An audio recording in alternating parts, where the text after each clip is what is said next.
Hey, I wanted to shoot a quick video about the debt snowball system and how it relates to my approach of real estate investing. I've got a lot of great feedback from the post that I made and a lot of likes, so I thought it'd be nice to kind of show you where my brain's at with this and what I have in store for my future. Like most people, I was taught by my father, who was taught by his, to go to college, get a great job, have a 401k, seek advice from a financial planner, and after 20 years of working at that job, they give me a gold watch, but that's not quite how it turned out, right? So the problem with this approach is I'm not in control. I want to be in control of my family's destiny, and I've chosen real estate as the vehicle to get me there. I definitely don't want to leave our financial future in the hands of these guys. Wall Street is so up and down and unpredictable, and over time just flat. That's when I ran into, Robert Kiyosaki, learned his principles of owning assets over liabilities, making money while you sleep, and real estate's a lot of fun too. So my first step was to set out my goals. At retirement, $100,000 plus of cash flow after all expenses. I want to replace my wife's income, and since I'm self-employed, we have great insurance through her company, but I want to be able to take care of that as well. Build up a portfolio of 15 homes or more, and I'll explain a little bit further in the video why. And then lastly, retire completely debt-free. That's personally and my investments. This isn't for everyone, but I love the concept of not owing anyone a dime.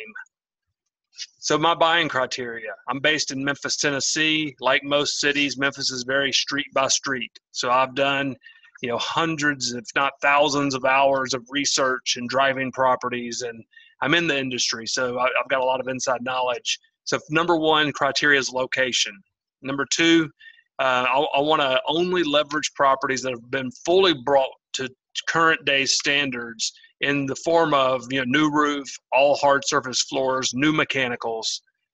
The floor plan needs to be livable for the young family or older person, whoever's going to be renting the property.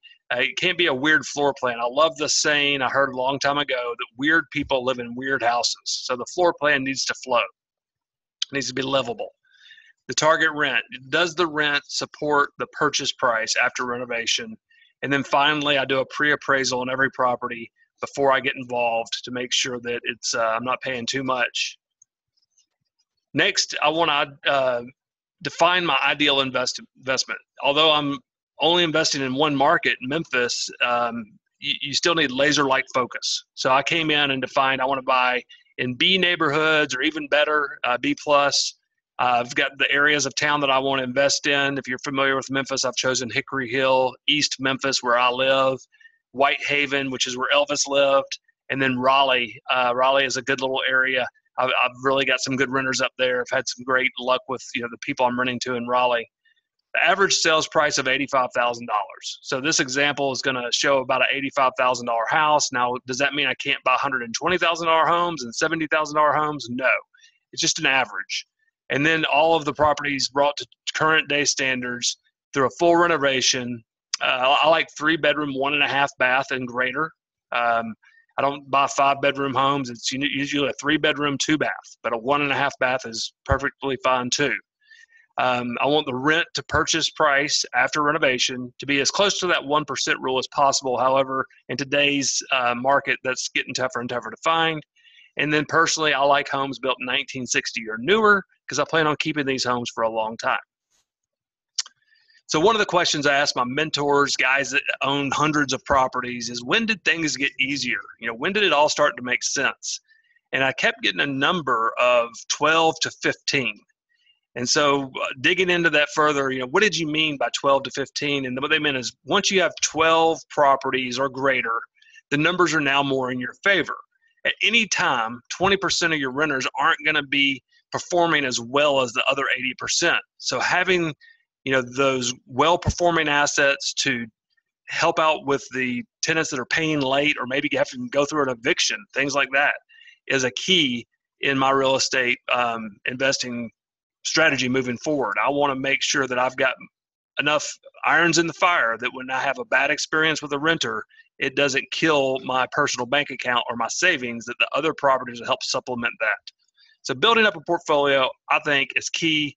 If you have 5 homes, that's no more than a hobby. It can be no more than a headache. But if you get up towards 15 and 20 properties, the risk is spread out. So a couple of pictures of properties that I'm looking for all the time to add to my portfolio. This is a cute little 3-bedroom, 2-bath in the Raleigh area of Memphis. I love that it has a 1-car garage. I don't know that I've ever seen one of my tenants park in their garage, but they always have stuff in their garage, right? So it makes the house more rentable. I don't know if I get any more rent for a house with a garage, but it definitely makes it more attractive to that renter. This is another little property that I picked up in Whitehaven. So this is all post-renovation, by the way. So new 30-year architectural shingle roof, great paint job, basic landscaping. This property is near Elvis Presley's house, Graceland. So if you're not from Memphis, you might know where that is or be able to find it on a map. This is a 3-bedroom, 1.5 bath. And I was able to buy it at a price that I was able to, a low enough price that I was able to do a $30,000 renovation, then still obtain financing to get my cash back out, rinse and repeat. So great little area, locations key on these. Interior of this house came in with the LVP flooring. So for those of you not familiar, luxury vinyl plank. It's not like grandma's old linoleum floors. It comes in pieces like hardwood floors do. It's very thin. It's a multi-layer product and it looks like hardwood. I think it was created for the commercial application. I've seen it in some restaurants. It's extremely durable. I've had 5 tenants in and out of properties, and the floors can be cleaned up, look just like new. So I love this. I also like that you can replace one piece if you need to. So I actually had a client set a hot iron after they ironed some pants or a shirt down on the floor, and there was a perfect imprint of an iron on this LVP floor. I was able to cut out those 2 pieces, replace them. I always keep a couple of extra pieces in the attic. It was a $5 fix. I did the work myself. So new light fixtures, blinds on all the windows, a great paint job. Really helps to attract that better tenant, which is another part of my strategy. So open, airy, well-lit rooms seem to rent better, keep tenants longer. In the kitchen, I don't go way overboard with renovations as far as brand new cabinets. I just painted these cabinets, new knob pulls. I did do 18 by 18 inch tile in this kitchen because I found it, surplus price, really inexpensive. I think it was $1 per piece of tile. So inexpensive, but upgraded looking floors in the kitchen. I was able to screen and refinish. I didn't sand all the way down to the original finish and restain the floors, but the floors were able to be brought back to life. The bathroom didn't do any crazy, gut the bathroom and come back with new modern looking tile. The tile's a bit dated looking, but it's extremely functional and clean for my renter. New toilet, new vanity. This is a little house I bought in an area of Hickory Hill, so just east of the airport in Memphis. Did a complete renovation on this one, $35,000 renovation, but I bought it at a low enough price that was justified. It's still appraised for enough money for me to get 20% down financing. So, new 30-year architectural shingle roof, painted the brick, new shutters, basic landscaping again. You can see all the boots and everything coming out of the roof have been replaced, new AC unit, fenced in the backyard, security doors on all the exit doors. This one I did get a brand new cabinets, laminate countertops, 12 by 12 tile, and black appliances in the kitchen. And of course, new construction. So that's one of my favorites. I come from the home building world. So when it makes sense, building a brand new house as a rental would be my ideal property to have a portfolio. Since I'm looking to keep long-term, hopefully pass these down to my children one day. A house built today, 40 years from now, is going to be 40 years old. Some of these other renovations that you saw will be close to 100 years old by the time my kids get them. So brand new houses as rentals. On paper, the return is not as great. However, the type of tenant I'm able to attract, really low utility bills in comparison because of modern windows and insulation and more efficiently built for energy efficiency. It really attracts a great tenant. So I've got professionals renting these properties that take care of them almost as well as I do my own home. So let's see. So step one in this debt snowball is acquisitions phase. So the acquisitions phase can be exciting because this is where you're just buying properties. You're not worried about the debt. You're looking to stack up debt with the using debt in order to get to my goals quicker. I wouldn't be able to buy 19 properties cash very quickly, but using leverage, this is possible. Now, the reason this is so accessible is that we have, all American citizens have 10 Fannie Mae, Freddie Mac loans that we can use. With an investment property, it's 20% down and closing cost. So my wife is gainfully employed, so she can get 10 in her name. I can get 9 because I have the personal house in my name. So why 19? That's as many loans as I can get using this very attractive 30-year fixed financing. So step one of this phase is acquisitions, and I want to buy 19 properties as quickly as possible using leverage. Step two, pretty simple. I want to pay off those 19 homes. So step one, acquisitions phase, buy 19. Step two, debt reduction phase, pay them off. So let me show you what that looks like. So day one of investing, have $120,000 to invest. That's going to allow me to buy 4 properties if they all average $86,000. So that's $17,000 each as a down payment with the 20% down, and about $5,000 in closing cost. So that's going to leave me $11,980, almost $12,000 for a maintenance reserve fund. So what is a maintenance reserve fund?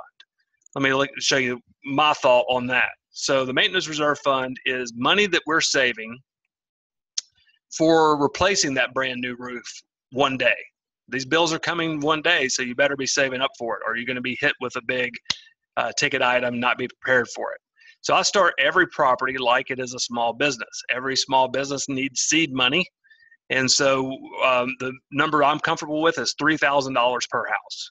So if I buy the first property, I put $3,000 in an account and label that account Maintenance Reserve Fund 123 Main Street. And then monthly, I'm going to add to that Maintenance Reserve Fund. How much? I've chosen the number of 8% of the collected rent. So on this house, $86,000 home, renting for $850 a month, that's $816 per year that I'm going to add to this $3,000 in the Maintenance Reserve Fund. At the end of almost 3 years, 2.75 years, which I've found is the industry, or how long my tenants are staying in the bought areas, homes bought in the right areas with a full renovation. I'm getting about 2.75 year of an average tenant stay. So at the end of that 2.75 years, I now have a maintenance reserve fund grown to $5,200. Now, I'm not planning on spending $5,200 to get the house rent ready for the next tenant, but one day I've got those big ticket items. So I'm constantly adding to that maintenance reserve fund. Very cautious. I know a lot of you are thinking that's a little too cautious, but I want to err on the side of caution when I'm looking at my personal investments for me and my family. So to recap, day one, we bought 4 houses. The cash flow from those 4 houses, including debt reduction, vacancy, paying a property manager, all those things, is $704. In addition to that, I'm personally going to put $5,000 of my wife and I, our income, into purchasing the next property. So every month now I have $5,700 to save up for the next down payment, 20%. Remember, it was about $17,000 plus closing costs, $5,000. And then I'm able to purchase my next property. As I buy another property, another couple $100 gets rolled into this saving up for the next house. And in only 1.5 years, I will have saved enough money and been able to buy my first 10 properties. So the big key here is a personal investment. Without that personal investment, it would take much longer. But just like working with a financial planner, you know, if you're setting up your children's college fund, they're going to ask, you know, how much do you want to auto from your paycheck put into the college fund? This is the same thought process. Every month, I'm going to be disciplined to skip a couple of extra dinners, maybe a family vacation, so that I can really fuel this endeavor of buying 19 and then paying them off. So 1.6 years in, I've bought 10 homes, and only 4 years into this project, I will have acquired 19 properties and doing it this manner. Now, remember, every time you buy a property, the cash flow grows. It accelerates the time you're able to buy your next property. It actually shortens the length of time between each acquisition. So it gets pretty exciting towards the end. This is the acquisitions phase charted out for you guys. On the left, you'll see day one, we bought 4 properties. In 3 months, we were able to buy the 5th, and so on and so on. And it shows you that in 3.56 years, 19 homes are acquired using this method. So at this point, after all expenses, which includes an 8% management fee, I'm going to pay the property manager, 8% going into that maintenance reserve that we seed money of $3,000 per house, accounting for 4% vacancy, of course, paying the taxes and insurance and the debt reduction. And who actually pays for all of this? This is the exciting part, the tenants. So they, if you look at it, having a portfolio, not just 3 or 4 houses, the tenants even pay as a group for the vacancies. So it's just a line item that comes out of your net dollar amount. So once I've acquired these 19 properties, this is pretty exciting because most people would call this a win. 19 properties are now acquired. They're highly leveraged. So I'm not debt free, that's for sure. But after all expenses, the property management company I'm using would send me a check for $40,000 a year. That would be a win for most Americans right there. But this whole analogy is set up for a whole different reason, and that is to bring in the debt snowball system. Now, this isn't anything new or inventive. I learned this technique from Dave Ramsey out of college, came out of college like a lot of kids do with student loans, credit cards, and didn't know a process of paying this debt off. I've just taken what I learned in my 20s and now applied it to building up a rental portfolio. So thank you, Dave. So the concept for those that are not familiar is a snowball starts small in your hand, and then as you work it, now you have a ball big enough to build a snowman maybe. If you kept working it, guess what? It would look like this. I like to say that the guys in this picture are my tenants. They're helping me push that snowball so that gradually it gets bigger. In the acquisitions phase, this snowball was the cash flow being added to my personal $5,000 plus the cash flow, and it got bigger and bigger. We were buying homes sooner and sooner towards the end of the acquisitions phase. So the concept, as this process gets going, you get more momentum. Okay, so the whole goal of this process is to take all cash flow plus my $5,000 that I'm still investing into this real estate endeavor towards one house, not spreading the money out over all 19 properties because that would take much longer. But only goal right now is to pay off one home. So that can be accomplished with this scenario in 4.2 years. So that's from day one where we bought 4 houses, then we acquired 19. Now we've gone into debt reduction and we've paid a house off. That's the time to pop open a bottle, celebrate with your wife, because wow, we've now acquired 19 properties. That's a feat in itself. Boom, now we've paid one off. At this point, we'll have a decision to make. We could add a 20th property if we want to continue to grow this thing. Things are going well. Why not add another property? We've freed up a space in those Fannie Mae, Freddie Mac type loans that we have available. We could buy another property, continue to grow this thing, or we could attack the second property with that same gazelle-like intensity, Dave would tell you, and pay off the debt and continue and continue and continue to meet our goal. So let's stop here. It's 6.6 years into this whole venture from buying the first 4 houses, acquiring 19, 2,300 days into this venture, we've now paid off 5 homes. Now, why did I stop there? The reason I stopped there is this is the day that my wife could quit her job. Now we have $62,000 plus of income. We've replaced her income. If she wanted to stay at home with the kids, no skin off our back. Now, we might have to adjust that $5,000 we're putting into this venture every month, but that's what I like about a plan like this, is you can call an audible. You can change your mind partially way through or shift as the market shifts. But at least we have a goal. We know where we're headed. Most people just never get there. They never get to a point where they have a game plan in place. So big day there. In 10 years, we will have paid off number 13. And in only 13 years, we will have acquired and paid off 19 properties. Let's take a look at this. This is a normal amortization table that shows 30 years from the time you purchase a home until it's paid off. Of course, we're paying extra on the mortgage for one property at a time, and we killed off the debt on one property early on. As we continue to grow that snowball, notice how the lines get closer and closer together of when these properties were paid off, and that's because your snowball has now grown. So let's check it out. You're familiar with this chart because we just looked at the acquisitions phase. The acquisitions phase, 4 properties day one, 19 properties in 4 years. Then that takes us to the debt snowball phase, or what I like to call the debt reduction phase. Your first house is paid off, and you see how these numbers get closer and closer together because as that snowball grows, you're able to pay the homes off.